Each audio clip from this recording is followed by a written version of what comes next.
Pressure কম দেন,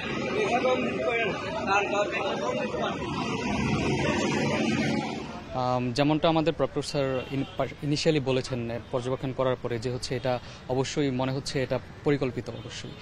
আর হচ্ছে আমার মনে হচ্ছে যে আমাদের বাইরে থেকে এখানে এসে এখানে শুধুমাত্র এই আয়োজনের জন্য অনেক নিরাপত্তার জন্য অনেক পর্যায়ে নিরাপত্তা এখানে রাখা হয়েছে।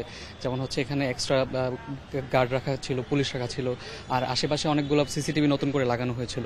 তো এগুলা জানার পরে হচ্ছে বা হচ্ছে কখন আমার মনে হচ্ছে এটা পরিকল্পিত, কারণ হচ্ছে এখানে যারা গার্ডরা ছিলেন তারা কখন নামাজে যাচ্ছেন, বলা হচ্ছে যে তারা নামাজে গিয়েছিলেন তখন যখন এখানে আগুনটা দেওয়া হয়েছে, তারা কখন নামাজে গিয়েছেন তাদের উপর হয়তো বা আগে থেকেই নজরটা রাখা হয়েছিল, তারা কখন যাচ্ছে বা হচ্ছে এখানে কখন আসলে তারা তাদের উদ্দেশ্যটা পুরোপুরিভাবে হাসিল করতে পারবে। তো হচ্ছে এইভাবে সবকিছু দেখে মনে হচ্ছে। আর হচ্ছে সবচেয়ে পরিকল্পিত বলার পিছনে, এই হাইপোথেসিসের পিছনে সবচেয়ে মূল কারণ হচ্ছে যে ফেসিবাদের যে মুখাভাব ছিল শুধুমাত্র এটাতেই আগুন লাগানো হয়েছে, মূল লক্ষ্য ছিল এটাই। তো এটা পরিকল্পিত বলা যায় আমার মতে, তাই মনে হচ্ছে।